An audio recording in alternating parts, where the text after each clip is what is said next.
Let me start off by asking, how many of you are juggling an endless list of conflicts in your head right now?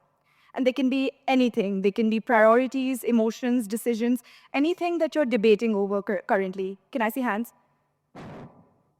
Wow, okay. Fair enough. Let me try and guess what some of them could be. Maybe you're thinking about how to prioritize my time. Or should I be spending time studying, preparing for university? Should I be spending time participating in school events? Or should I be here listening to this 20-year-old talk for a little too long? That was a rhetorical question. I don't want to see answer that. You may also be thinking about, what if I don't make it? What if I pick the wrong university, the wrong career? What if I don't get into the university that I want to? What if I disappoint my parents, my family, my teachers? You might also be thinking about, why is she here telling us what to do? It's a lot easier said than done. And I agree. It is a lot easier said than done. But even though it feels like I graduated 20 years ago, thank you for making me feel like that, by the way. Thank you very much. It was actually just 2 years ago that I graduated. And this picture was, in fact, just taken on this very spot with my two best friends. And this was in 2024. So I remember the late night studying. I remember the pressure before exams, the pressure before results. I also remember the comparisons, the fear of disappointing people that you care about. That is all very, very real and very, very valid. But if there's one thing that I have identified in all my years of my academic journey, is that stress is not always panic. It's not always about the overcrowding of emotions in your head. Sometimes it's the lack of emotions. So, for example, when you're sitting in front of a document and you're reading a textbook and you're going over it, but you're not really processing anything, or the idea of completing 5 to 6 tasks later is so stressful that you end up procrastinating, or you start scrolling. And for some reason, every time you have so much to do, your feed is always the best, right? Okay, good. I thought I was the only one. Um, you might also enjoy staring at the blank wall in front of you when the content is so boring. But you might also get a little too irritable a little too quickly. Might also get a little unresponsive. So if someone asks you how you are, you say you're okay, even though you're not. And these are all signs of stress. But all of this is on one side. The question now is, what to do?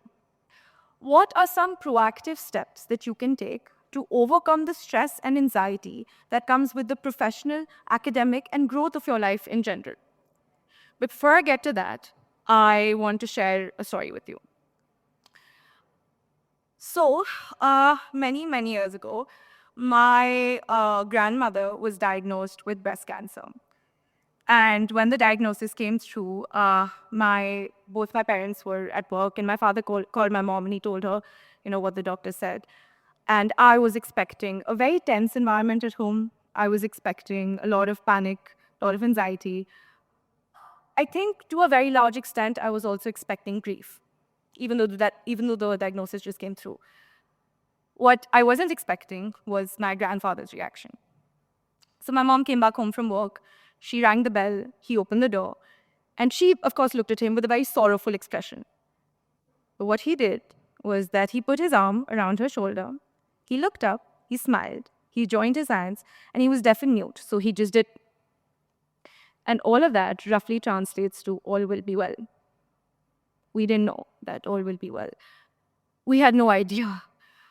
But just the fact that someone said it out loud made us feel a little bit better.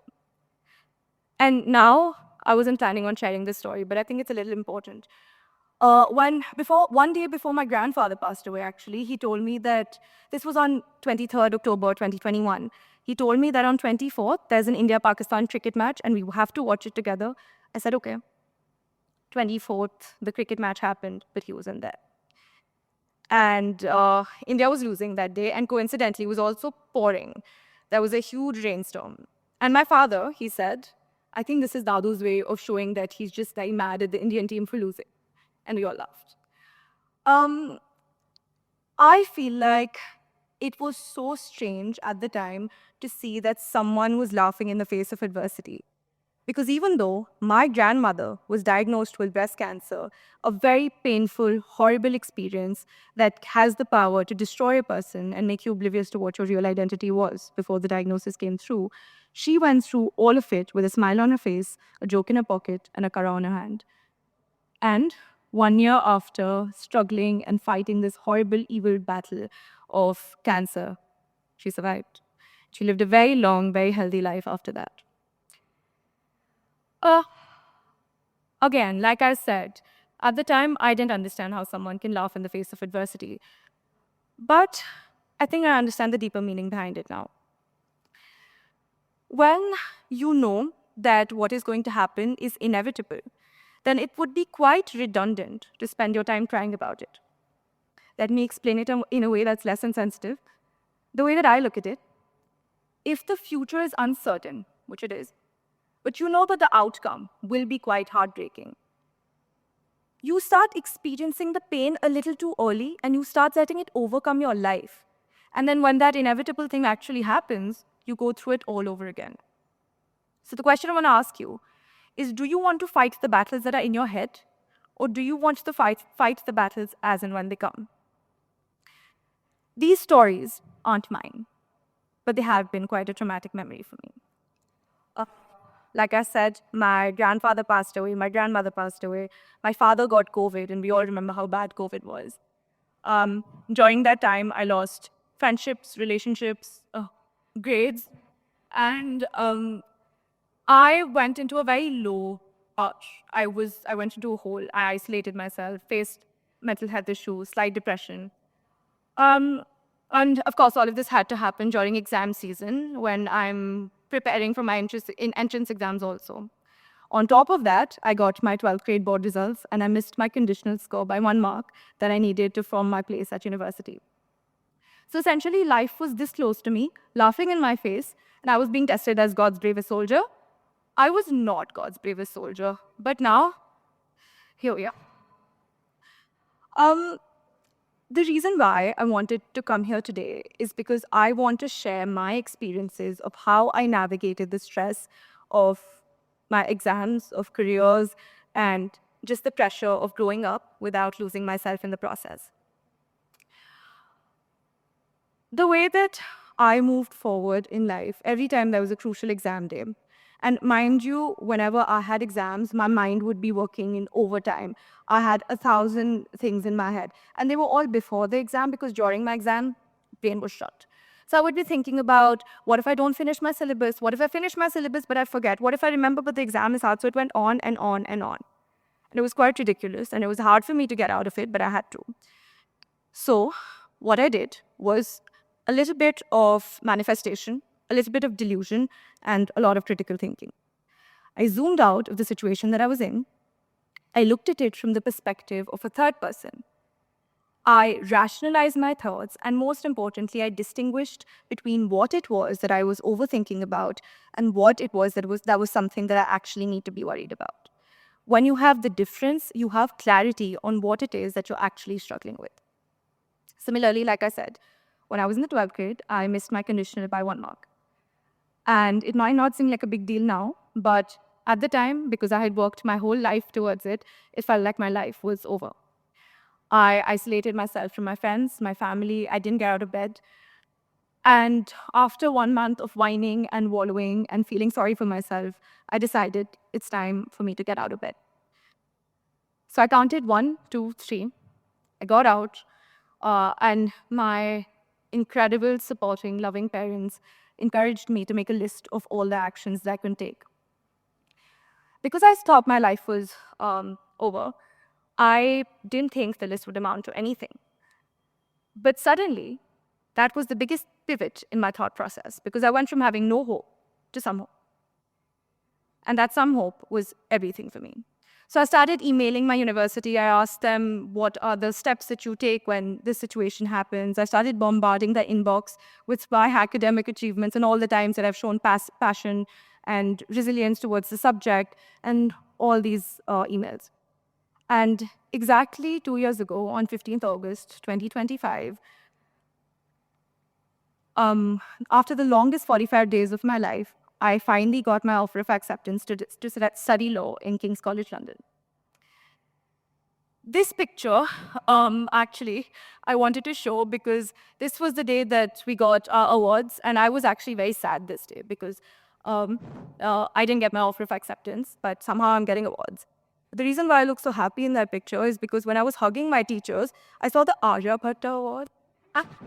And for those of you who know me, knowing that getting the highest score out of mathematics was the biggest surprise of my life. So I think the times when you're even shocked, they can provide a slight distraction for the times when you think your life is ending. But throughout the course of all of these experiences, I learned a couple of things. I learned that sometimes cliches actually make sense. So what I learned was that our life is an outcome of the actions that we take and the decisions that we make. If I hadn't emailed the university, I don't know where I'd be right now. It's not about not falling. It's about falling, getting up, and trying again. If I didn't go through all of that, maybe I wouldn't have understood the importance of studying where I'm studying. Maybe I wouldn't be more resilient than I was back then. And most importantly, our life is defined by the courage that we display on our way down and the attitude that we adopt on our way back up. So at the risk of oversimplifying it, don't treat stress blindly. Understand it.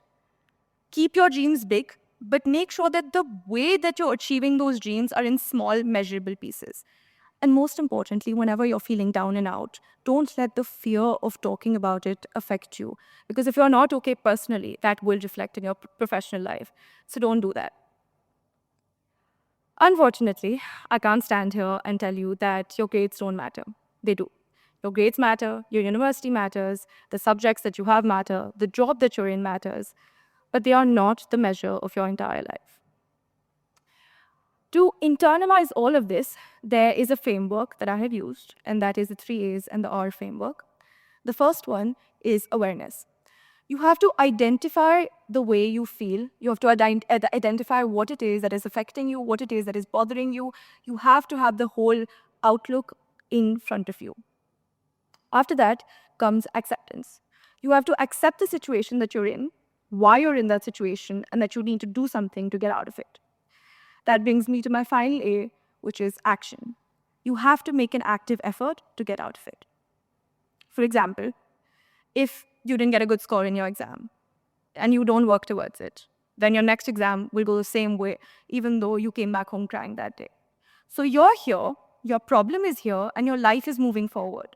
So unless you make sure that you get yourself out of it, your life is going to leave you behind, and the worst thing that you can do to yourself is getting stuck. Don't do that. And after all of this is done, we come to resilience. You have to learn from the smallest experiences of your life. Like I said, you didn't get a good score in your exam, doesn't matter. Maybe you didn't prioritize your time well, so you learn that. Maybe you learn how to manage your time, you do that. So you keep adopting your new learnings in every new experience. Sometimes you learn what not to do. For example, unfortunately, you will come across people who are rude, disrespectful, very, very harsh people in your professional life. It's just a fact. And I'm sorry I have to be the one to tell you this, but it's true. And when you meet those people will always be at a higher level than you. And what's going to happen is you're going to come back home feeling very demotivated and very, very discouraged. So what you do then is you learn what they did and what it was that they didn't do that affected you. Nitpick from all of the actions, and then when you're in their position, you learn how to be a better leader.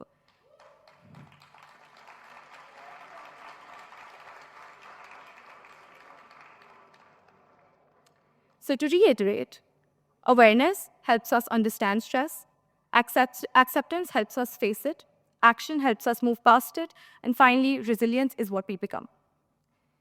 What I want to say to you finally is that I have been through the same things as you have, the same process, the same guidelines, the same exams, but I'm here today. And everyone here above the age of 18 has done the same, and we all survived. So can you. So relax, keep your head up high. Remember that it's okay to give yourself space to fail and the energy to get back up. And more importantly, the difference between who you are and who you want to become is the actions that you take and the choices that you make. Because at the end of the day, our academic achievements are the most important part of our life, right? Right? Can I see agreements, disagreements? Wrong. That was a trick question. Thank you, ma'am. All of them had nodded their heads. That was a trick question. Your academic achievements are not your entire life. They are just a part of your life. Let me say this again. Your grades matter, your university matters, the subjects that you take matter, the job that you're in matter, but they are not the measure of your entire life. With that, I'm going to leave you today. Thank you so much.